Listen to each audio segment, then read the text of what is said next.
Hello and welcome to, oh, looks like captions aren't working. Strange, let's fix that. But anyway, hello and welcome to Unrestricted Warfare's Beacon Space Action Turn 25. I'm your host, as always, Xavier, or you may know me on the Discord as Lichmaster98, and welcome on in today. We've got, wow, spoiler alert, whoops. That was the wrong tab to have open. Well, I mean, I guess the document's already been shared in the Faction Turn discussion channel, or design channel. But anyway, that was a spoiler. Yeah, welcome on in to Faction Turn 25. Glad to have you all here, and thanks for joining us for another Faction Turn within the world of Beacon Space, our sci-fi setting set in the far future, in which a flash of green light is the impetus that brings people together within Beacon Space.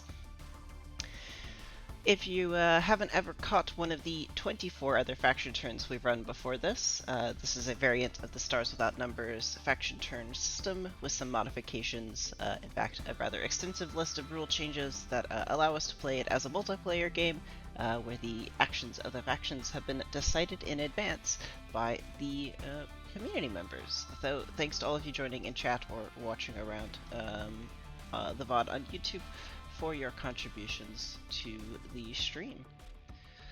With that, we do have some exciting news at the end, and I may have managed to accidentally,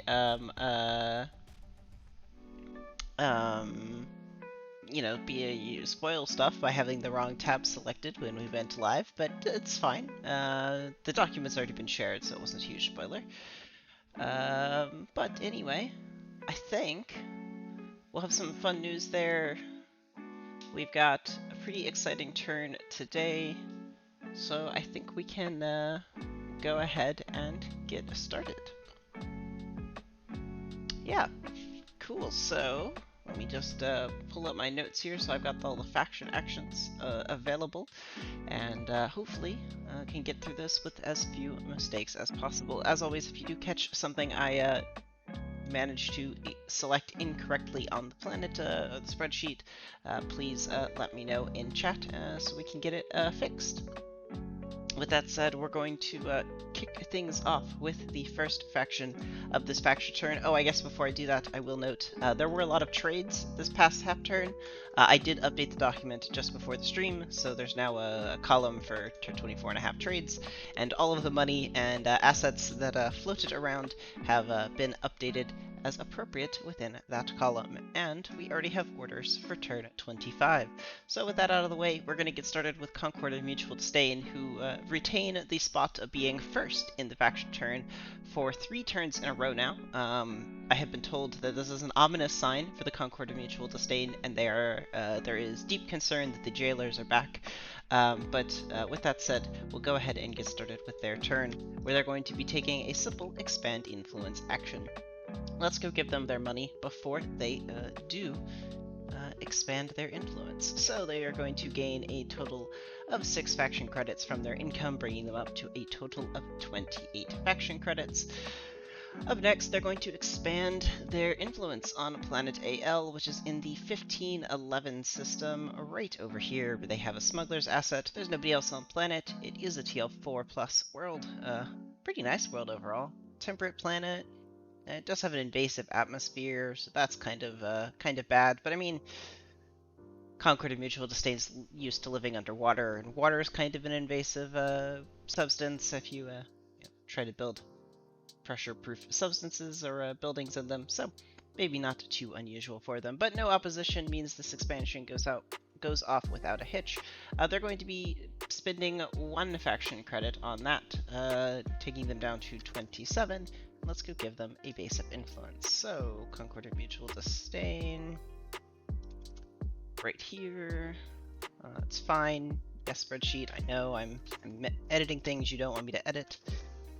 I swear it's fine this time. Let's go ahead and grab all of these. And this is on planet AL in 1511. Congratulations, that completes their goal. We'll give them their XP in just a moment. The other thing they're going to do is take advantage of one of the rules for modifying the planet map. So if we try to find it in here, I think I can find it this way. Yeah, map modifications.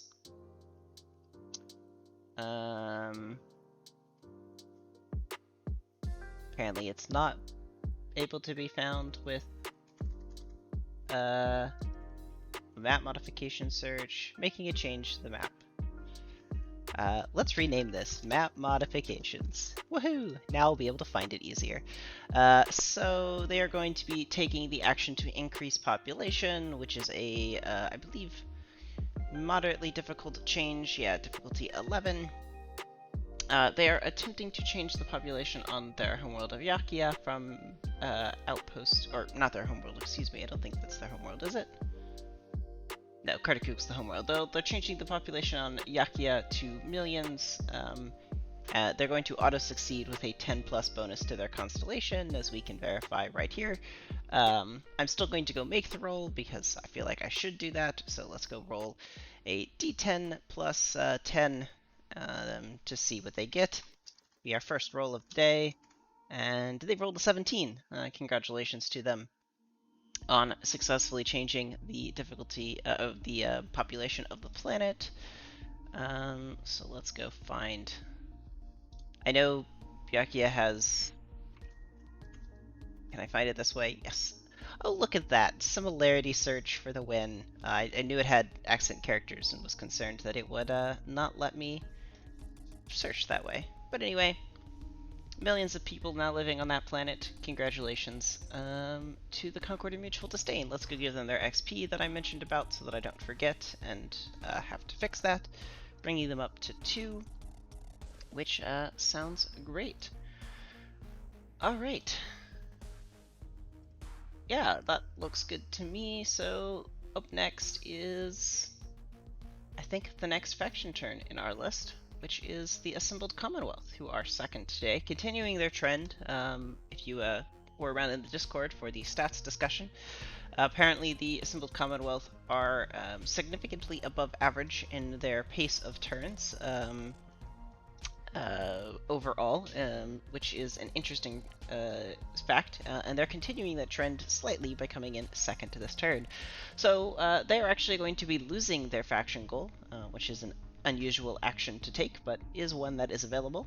They're actually taking the abandon goal action, kind of. They sort of lose an action. I've added it this way to the spreadsheet just so that it's clearer and I don't have to come up with a new format, but it's the action where they are abandoning a goal, so they actually don't get to take an action this turn. They also lose their income, and based off of a clarification on how income is calculated, I'm indicating that that is only stats-based income since we've added income from other sources, so the goal lost only loses the income from your faction stats, so sort of the taxes your faction collects, ergo. Anything else still comes in, and negatives would still apply, so there is, the Commonwealth are currently 1 asset over their cap for force. It's highlighted here, so that's costing them 1 faction credit. They're making 1 faction credit from a planet though, so those cancel out and they will receive 0 faction credits this turn. They do, however, get to abandon their goal, so they will, we get to delete that. And we get to delete the tracker for Blood the Enemy, which is unusual without awarding XP. That said, there are still a few other things they're allowed to do, so their siege does complete on the planet AE, so let's go make that change for them. They have a new name for this planet for me. Right, there it is. So this is now controlled by the Assembled Commonwealth. Congratulations to them. And it is now called Iverleth. It looks like they have the option to rename the system if they want. I don't have a name for the system from them, so consider this your reminder that if you want to rename the system from System XLVIII, you should give me a name for that. They're then going to take the same revised charts action that the Concord Mutual Disdain did. However, they won't automatically succeed. They do need to make a roll. And they're going to be attempting to modify the planet tag on Idarast, which is their homeworld. I knew somebody's homeworld was getting modified, and they are attempting to change Radioactive World into a trade hub on a successful roll. So they are going to be spending some money from this, so that's going to be 5 faction credits. And then they received a bonus from their Civil War quest objective, which allows them a +2 on any map change roll. And their constellation bonus is a +4. So the difficulty of changing a planet tag is 14, so that's an option for them. So let's go make this roll. I already have it written out, so it's a d10 +5 +4 +2, and I'll go take their credits from them in just a moment. So they are going to get to roll here with a +11 on the roll, which is pretty nice. They're rolling against DC 14, and they just barely squeak by with a 15, so that is a success for them. So let's go ahead and go modify Radioactive World into Trade Hub. Don't need to say that again. Thank you very much. Change made. Congratulations to them. Let's go take their money. That takes them down to a balance of 13, and it was pointed out that Concord's seed progression should... There we go. Concord's seeds is now appropriately progressed. That wraps up Assembled Commonwealth's turn, and it corrects the Concord Mutual Disdain Seas tracker. Cool. We'll move right along then to the Agamala Syndicate as third in this faction turn.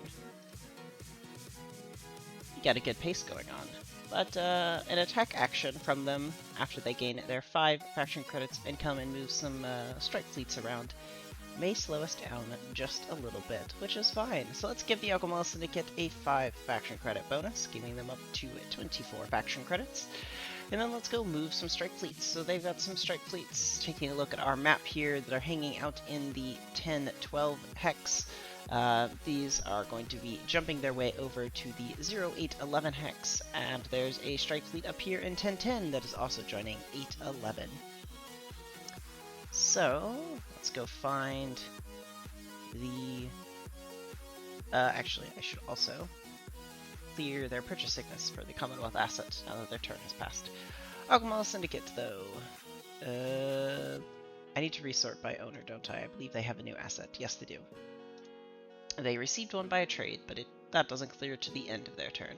So, let's move these strike fleets. They are all moving to 0811.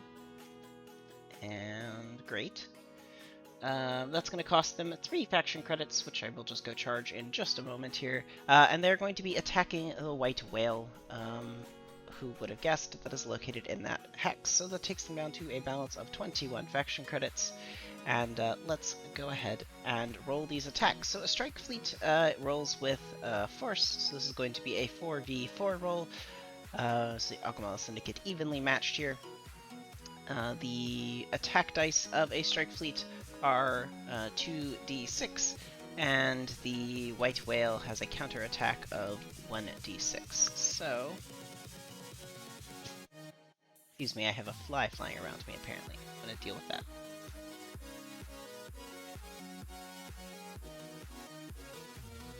I think I got rid of him. So, let's get these attack rolls set up.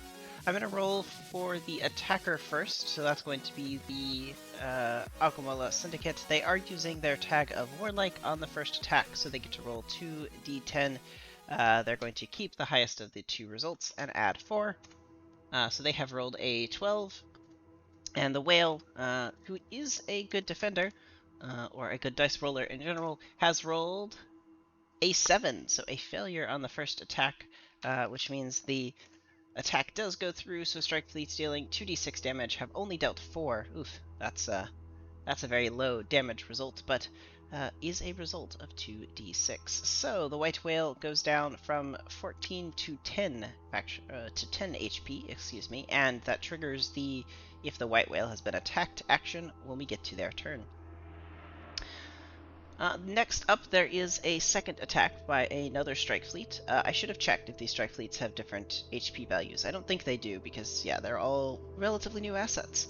Okay, so the second strike fleet makes its attack now, but the Tahora Fayi, who have one strike fleet in the 0811 hex, are going to defend the White Whale here, according to their defensive orders. So that means the defensive roll has now changed to Tahora Fayi's, which gets a +5. So let's go ahead and stick with the same thing where we roll the attackers first. So this is a d10 +4 for the Agomala Syndicate with a 10, and then a d10 +5 for the defenders. Now the Tahora Fayi, who have, rolled a 9. That is a loss there. So 2d6 successful attack for the Agomala Syndicate. Let's see how much that is. That is 8 damage. I think that is unfortunate, as that is just the HP of a strike fleet, isn't it? Or is it 10 HP? I don't remember. No, it's, yes, no, it is 8 HP. That is an unfortunate demise of the Tahora Fayi asset. This is the one in 0811. Now down to 0 HP. I'm going to do the same thing where I'll leave it at 0 HP and we'll actually clear this old one from last turn. That way we just don't lose the name of the asset until we're ready to have that information be lost. Great. I think there's a BTE tracker for Agomala Syndicate, wasn't there? Yes, okay, well the first attack would have completed it because that was 4 damage. Anyway, that means there's one final attack for the to process here. Let's roll a d10 +4. The defender is back to being the whale, as the Tahora Fayi no longer have an asset to defend with. Oh my goodness, Agomala Syndicate are on the hot rolls today with a 14 to attack, and the whale only resulting in a 10 to defense. A 2d6 results in 7 damage to the whale, giving the whale a total HP, I believe, of 3 health at the end of this. Yes, 3 health. Well, the whale's dice luck has changed this time around, as they failed all 3 attacks. Ugh. Well, unfortunate for the whale, but congratulations to the Agomala Syndicate for managing to roll well in a round of attacks against the whale. That whale has been hard to catch, so that's a pretty exciting achievement nonetheless. Let's double check if there's anything else that needs to occur. It doesn't look like it. However, I do need to make a modification to what I posted in because they've completed their goal. And that's going to gain them 2 XP for completing Blood the Enemy. Congratulations to them. That clears their goal, giving them 6 and removing that tracker.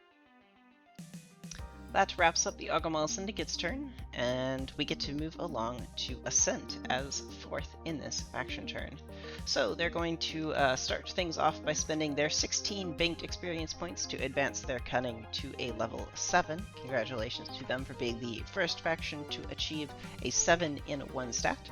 Of course, it comes at the cost of only having 2 force and 3 wealth, but, you know, sometimes having a high value in 1 stat is a good strategy.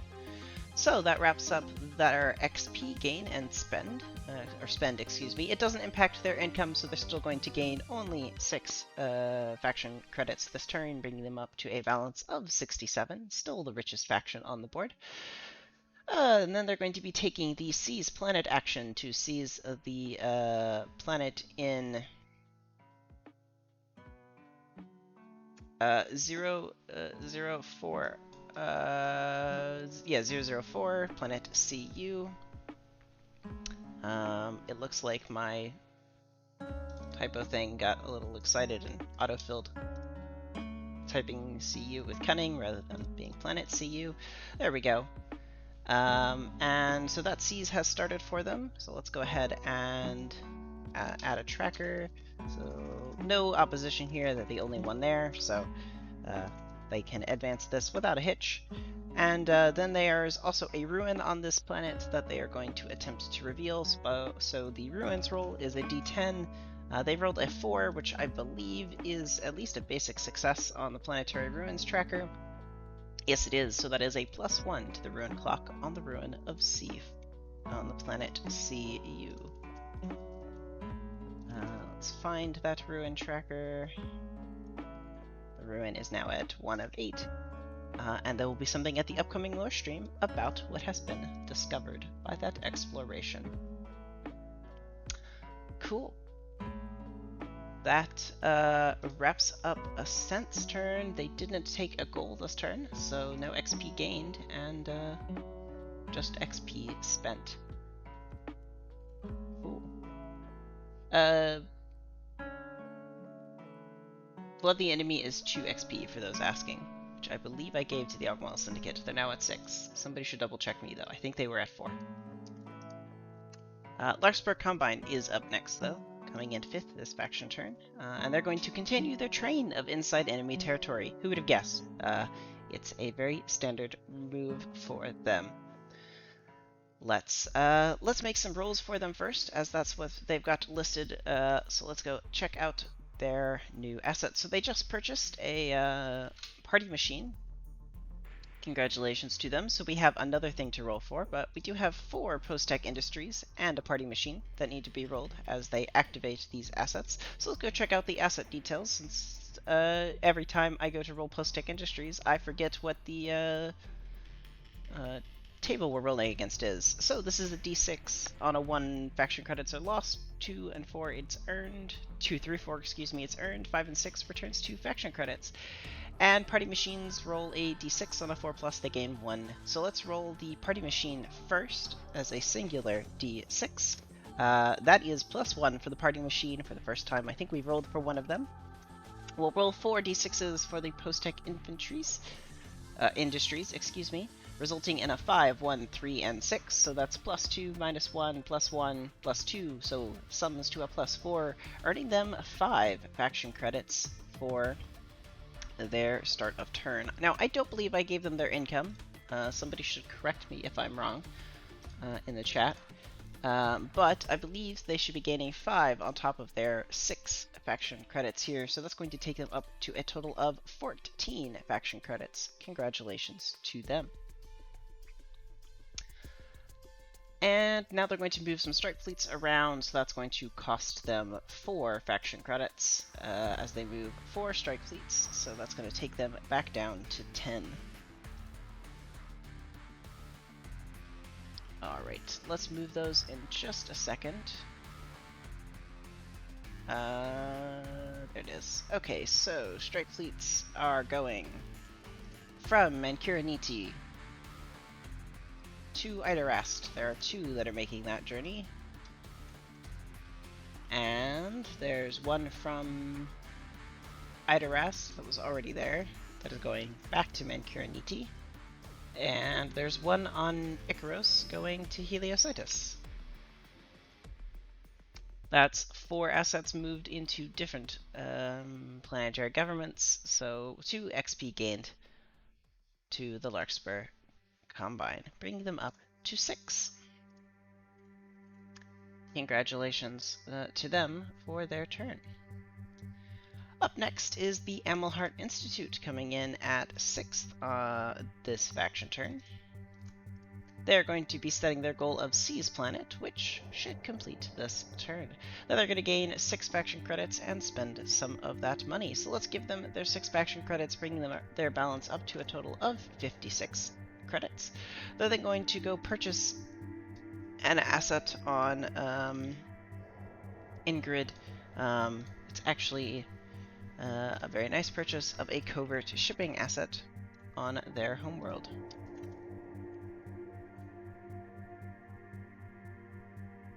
Excuse me, no, it's a commodities broker. I am reading lines together. Commodities broker is what is being purchased, excuse me. And I should just be able to drag these down, and I'm going to want to reset this in just a second so that it highlights correctly. There we go. On Ingrid, this costs them 20 faction credits. We'll go charge that in just a moment. They are then going to move a demagogue using the covert shipping. Helpful not to run the lines together. So, Emelhart Institute getting charged for that takes them down to 36 faction credits. Then they're going to go down to 34 for their movements. They're spending 1 faction credit to actually activate the covert shipping, and then giving the destination of the asset being moved is Tellus. 1 faction credit gets paid to the Pirates of Tahora Fai as they have a pirate tag on the planet, bringing their balance up to 4 as that 1 faction credit goes to them. Now we're moving the Demagogue that just no longer has summoning sickness in to Tellus.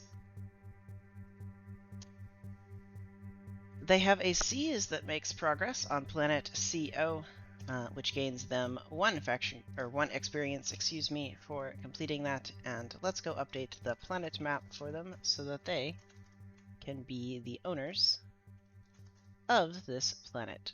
Congratulations to the Emelhart Institute for their new planet being seized. Great. That wraps that up. I'm having a moment where I don't think I've charged Agumala Syndicate for their movement. Will somebody double check that for me? I would appreciate it. Thanks. It's just like as I was charging for these movements, I'm not sure if I did that one, and now it is now I am concerned. But we'll find out in just a second. So we'll move on to the Starlit Court, who comes up next and 7th this faction turn. So they have a few things they're going to do. First off, let's give them their 5 faction credits, bringing their balance up to 39. Pirates doing pretty nice for themselves. They're then going to move a strike fleet that is currently on Ingrid of theirs. This one, it's the strike fleet currently on Ingrid. This one, it is moving to Tellus, so they are going to pay the same 1 faction credit of movement and 1 faction credit to the pirates, bringing them down to 37 and bringing Tahora Fai up to 5. They're then going to be also moving a strike fleet on way out in oops, wrong way on the zoom. Way out over here in 1500, the hex of that to 1502's point of interest. That's going to cost them 2 faction credits to complete that movement. Unfortunately, that one, both are just lost to the void, bringing them down to 35. And this one is the 1500, going out to 1502. And then finally, they're going to be purchasing a strike fleet on Ingrid. Oops, I should have asked Emelhart for permission to build this, but I'm sure they would have said yes, given what I know as GM. So I'm just going to make this purchase, and if something, if that is for some reason a problem, they should let me know. So let's reset that to 8, excuse me. Great. And this is being purchased on Ingrid. Give this asset purchase sickness, as one should. And let's go charge the Starlit Court their 12 faction credits for this purchase, bringing their total down to, what is that, 23? Not bad. Not bad at all.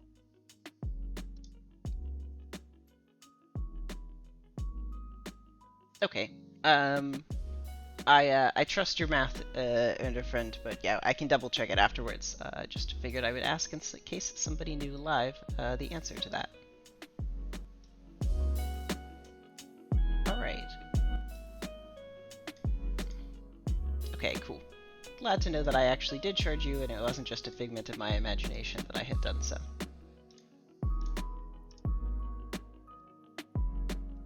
Okay, up next then, after completing the Starlit Court's turn, is Tahora Fai coming in 8th this faction turn.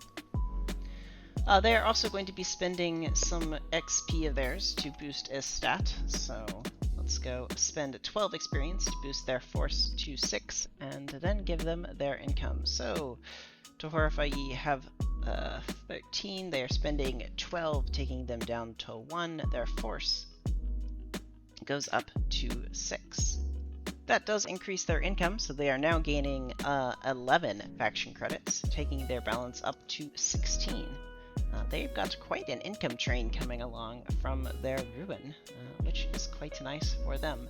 So first thing they're going to do is actually expand their constellation and add both a new...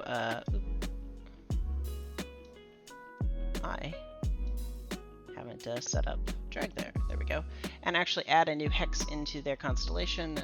They're going to be adding the empty hex 0108, as well as their new planet of 0107 into the mix. Now, I do believe that needs to be renamed with 0107. No, okay, yeah, they need to complete their C's to do that, but that does increase the bonus of the constellation to a +7. Hey, look at that, the calculations fixed itself automatically. I'm excited. Next up, let's complete the things they are doing during their turn for this use action. So they're going to be activating a post-tech industry and moving a few assets around.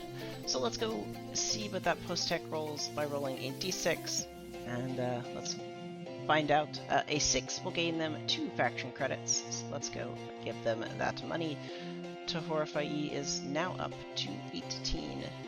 Not for long though, as they're going to go immediately spend 3 faction credits on their appropriate movements. So let's go ahead and charge them for that now, taking them down to 15.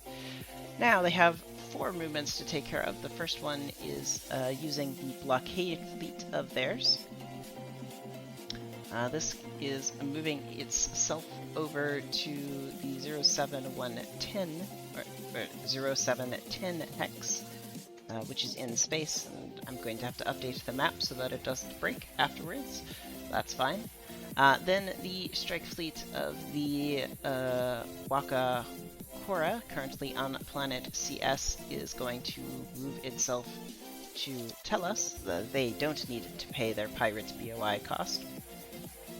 Then they're going to move the Black Gorab, which is currently on Tellus, to 0811. And finally, the covert shipping asset they own is going to activate, which is currently finds itself on Dyne, if I'm reading that correctly, and it's going to move a distorted lens, one of the ones that is theirs, that does not currently have trade sickness, so this one right here, to Sareen as a planet, and that costs them 1 faction credit. Now, we've already charged them for all of that, so those movements are fine. Next up, they are going to attempt to lure the white whale, which is an opposed roll.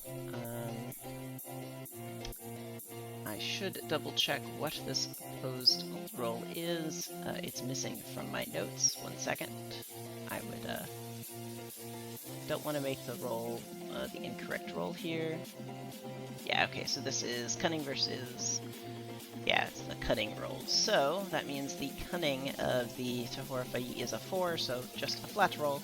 We'll roll these in the same order, so this first roll will be for the Tohora Fai trying to lure the whale. Oof, they have only rolled a 5. That is not good for them, as the whale is going to successfully roll a 7, fending off any attempts to be lured into its given destination.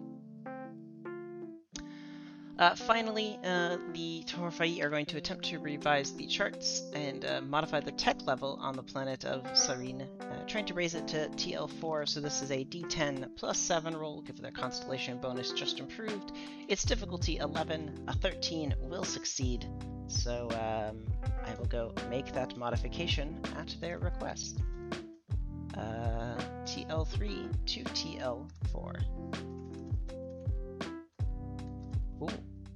Yep, it's fine. That makes their map modification. Does not succeed at guiding the whale, unfortunately, but can't always get everything you want in a turn. Alright, we have one final player-controlled faction, but certainly not least, as the Children of the Vein are going to take the 9th spot this turn. So let's go over here. They're going to also be spending some XP of theirs to increase one of their stats. They're going to be increasing their cunning to 4, and then they're going to set the blood the enemy goal and take the buy action. So, setting blood the enemy as a goal. That is, I need to spend their XP first, excuse me, so spend that 6, increasing their cunning to 4. Children of the Veins cunning out 4. That means their BTE goal is also slightly increased to 16, as the amount of damage they need to do being the sum of their stats. 6 plus 4 plus 6 is 16. Let's give them their income, which is actually increased as a result of that, to 10, bring them up to 26 faction credits. They're going to take the buy action, but let's first take some free things that they have to activate. So they have an extended theater asset of theirs that is currently located on Moss. Right here, they actually have 2 of them, and both are going to activate. The first one is moving the pre-tech infantry that is currently located on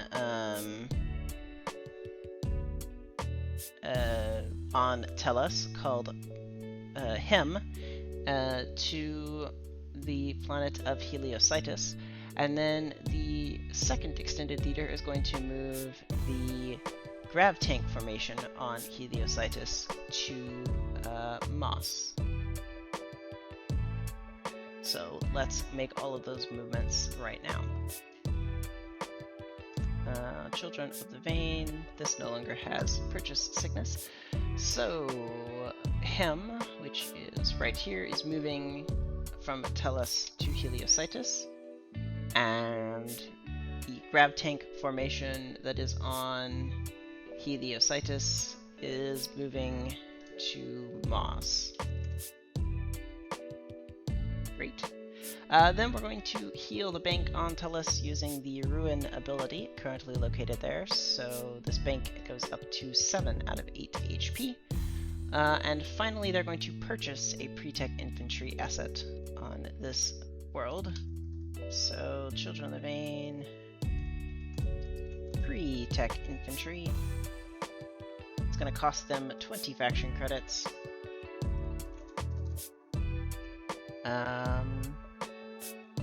Did they give me a name for it? Let me just double check. It wouldn't surprise me if they did. Yes, they did. Bioshell Infantry Division Anaphora. Cool.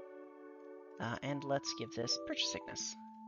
Alright, so 20 faction credits there. They spent 2 on the movement, so 22 faction credits as their total spend brings their balance down to 4 faction credits. That wraps up their turn. They didn't complete a goal, they just set a blood of the enemy goal. So that brings us, I think, to the White Whale as our final faction, in a way of looking at it, that needs to make an action. Now, the whale itself was attacked this turn, so it either is going to move 2 hexes in a random direction or fight back.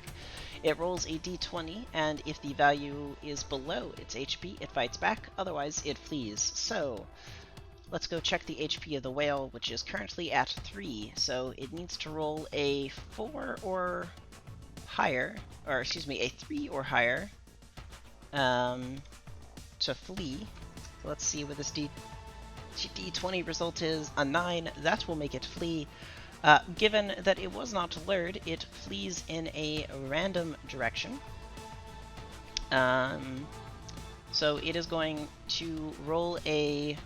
so we're going to go take a look at the hex map as I explain this, because that'll make this more clear.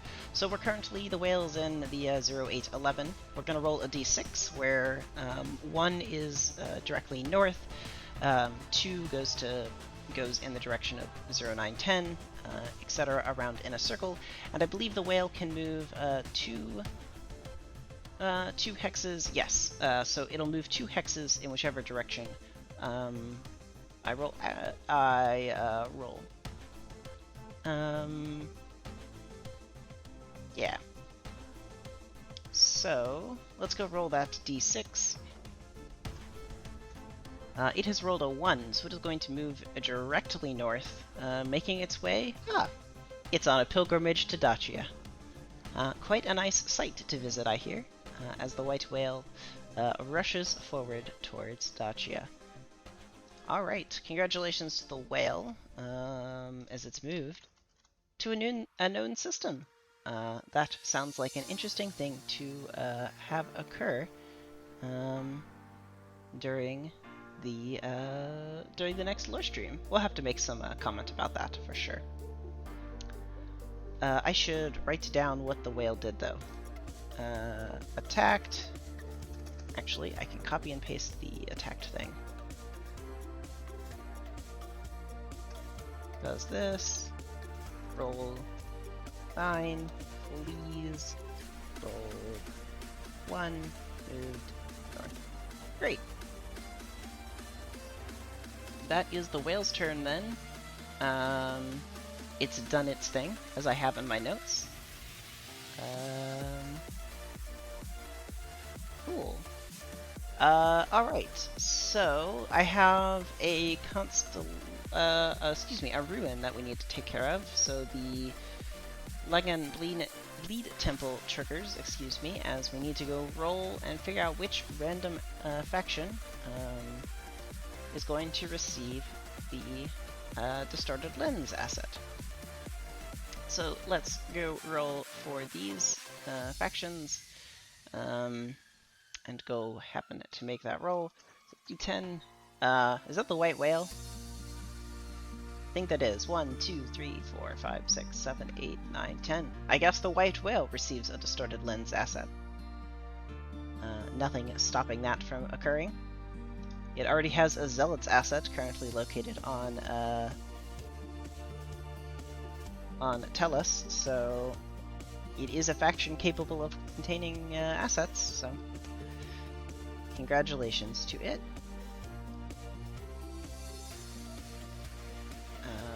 Let's do that. Oh, hold up. Let's knock on the right autofill things. There we go. And this is located on Langen.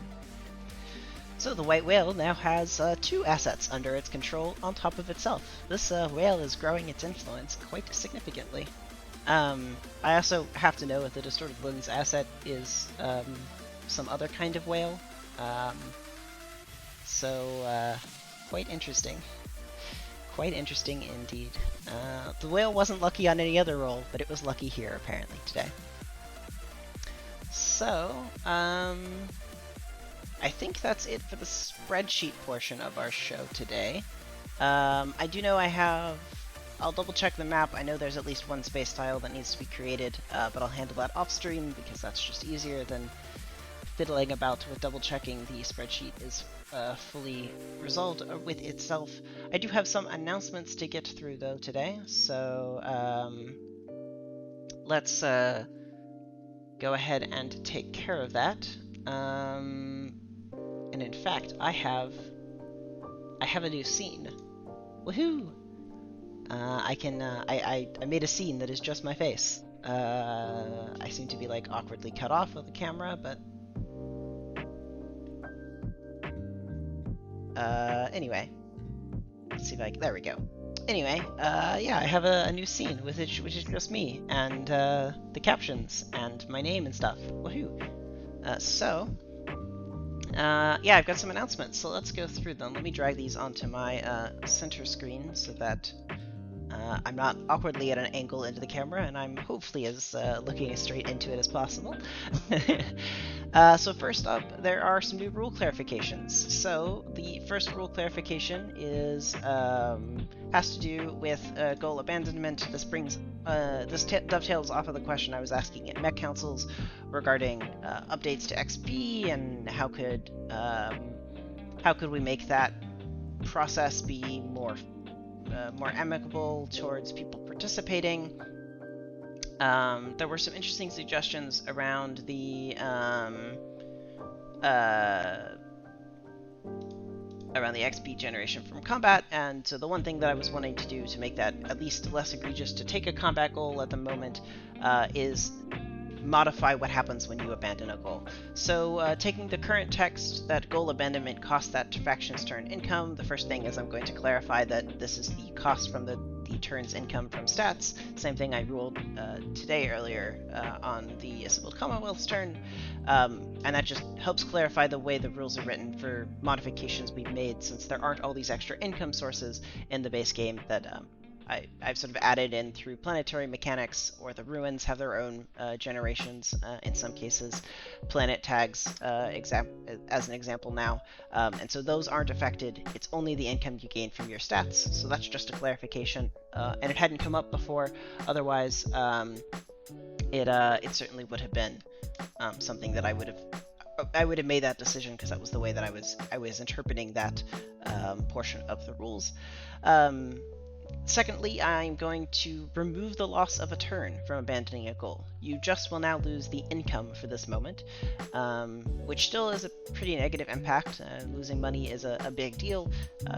You can't buy new assets, you can't repair things, but hopefully that makes at least the idea of abandoning the goal less egregious overall, because you don't lose the important sort of currency of the faction turn, which is the ability to take some action. This is just a start. I want to see how it works in practice, if this sort of solves the problem, or at least approaches a solution towards it, where it's less of a bad thing if you take Blood the Enemy and end up not being able to complete it because the fight has sort of round up, and you're like, well, now I'm awkwardly stuck with this goal. There's less of a chance, or less of a cost of abandoning it in the near future. The second rule clarification I'm going to work on. Oh, and I should say these, since obviously this is a lot of just me speaking, these things will be in the Discord immediately afterwards if you want to check things out. The second thing is I'm going to be adding some clarifications for around the rules when you can choose not to deal damage as the result of an attack or counterattack. So this is a legacy carryover ability from the last game, where a faction can choose not to deal damage on an attack when making an attack roll, or having to make a counterattack roll from defending. This mostly came about because of the whole planet BOIs not matching planet faction HPs, but that's not a problem in our game, but the rule still stands that you're allowed to choose not to deal damage, so I've just added some clarifications on how this process works, because it adds a conditional into the faction turn, and generally we try to avoid those. So first off, there are some portions of attacks that must deal damage. Those come down to, if you are opposing a Seize Planet action, you must deal damage on your attacks. You have to try to destroy the assets that are seizing. You cannot not deal damage to them. It's non-optional in this case. You're explicitly opposing an action. You have to follow through on the opposition. You can't halfway oppose. Basically, you're not allowed to abuse it for XP. So follows right along there. The same rule applies to Expand Influence. If you are opposing a faction expanding influence and you get to making an attack roll, your attack rolls must deal damage. Again, you must be trying to oppose the Expand Influence action completely and not halfway.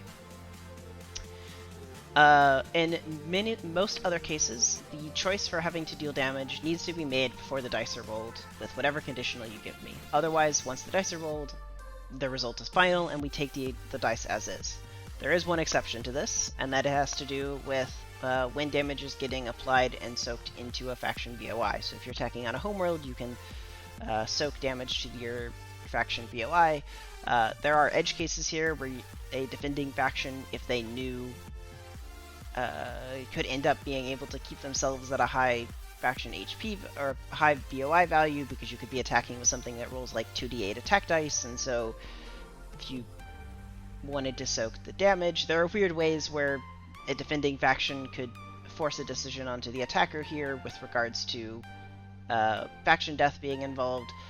So in the event the faction is soaking damage to their and taking damage to their faction HP, the attacking faction or the faction dealing damage if it's on a counterattack, but I'm not entirely sure how you deal damage to BOI on a counterattack, but regardless, if you are damaging another faction's HP, you can provide a conditional remaining HP number that you're saying, I don't want to take this faction below 5 HP.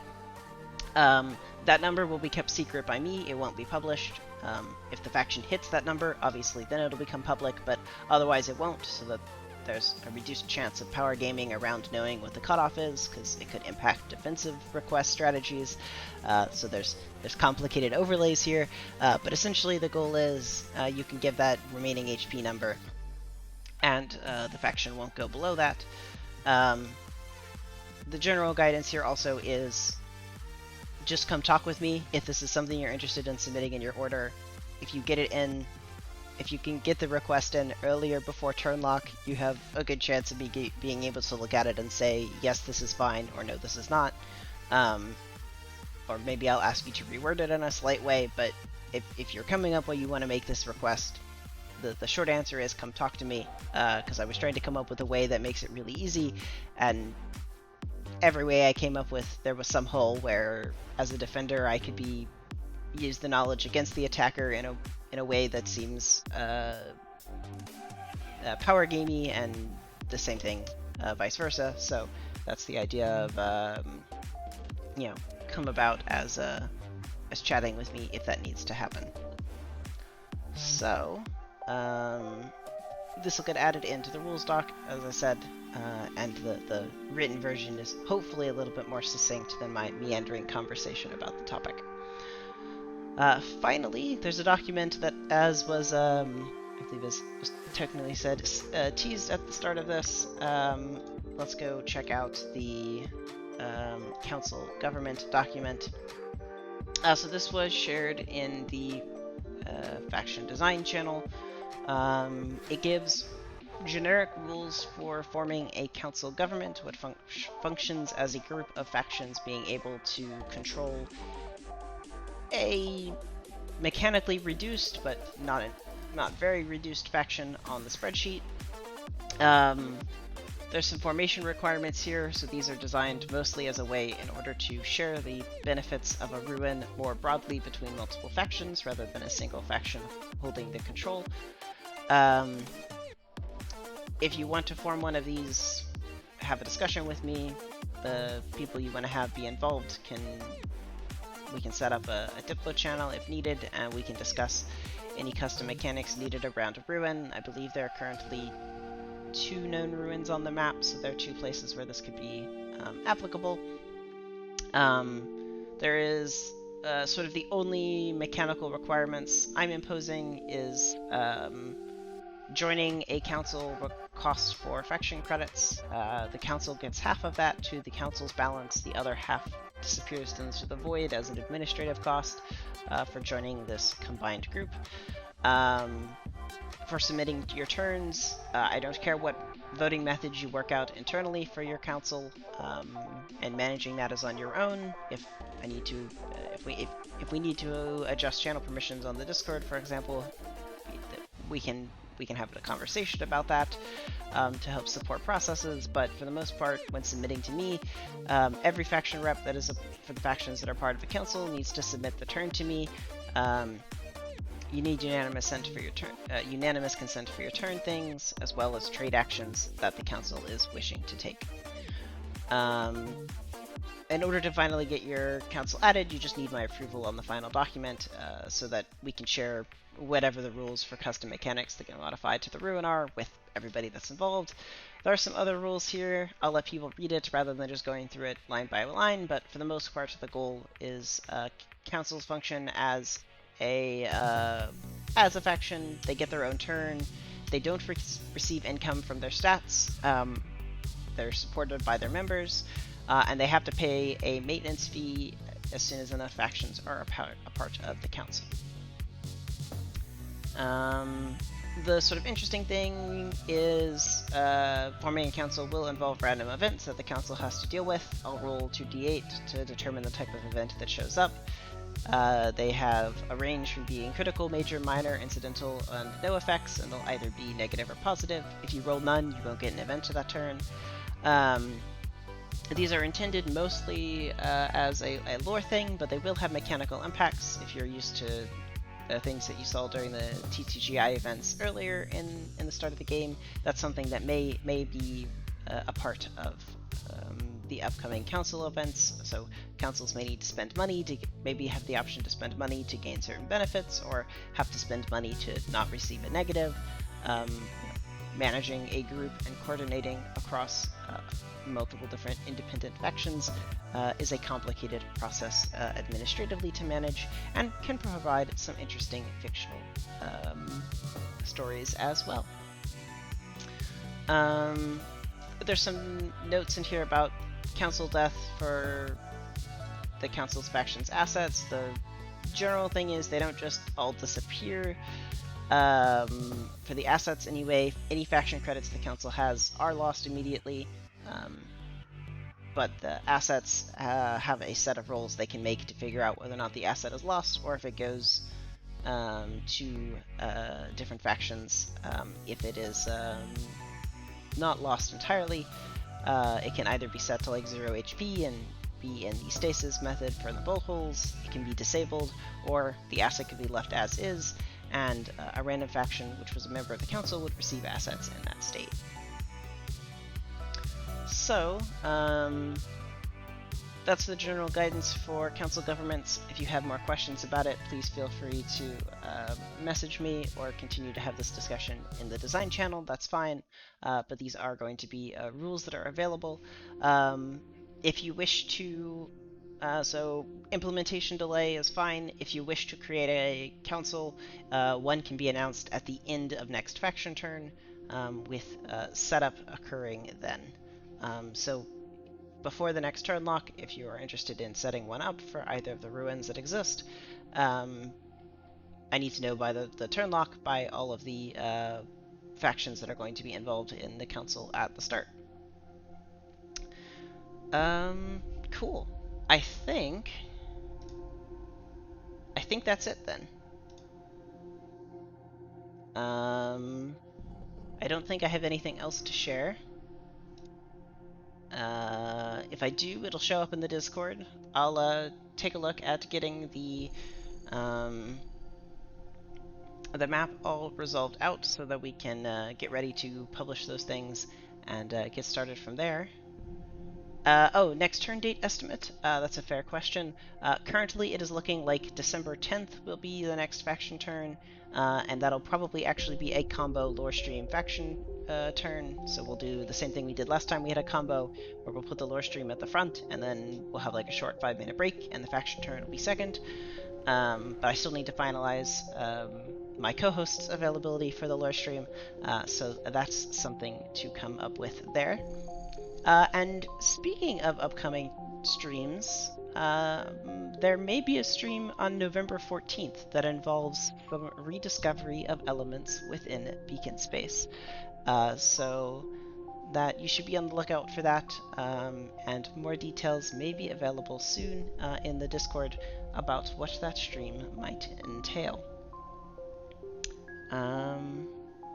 That said, though, I'd like to thank everyone for watching, and I hope you've had a great stream, enjoyed the faction turn. It looks like I've nailed almost perfectly at an hour today, so let's go ahead and wrap things up, and thanks for tuning in to Unrestricted Lorefare's Beacon Space. This has been faction turn 25. Can you believe we've done 25 of these? That's pretty insane, and yeah, so thanks very much for tuning on in. I'll leave you with some fun music as we let the stream fade on out. Thanks for watching, everyone, and I will see you whenever the next stream is.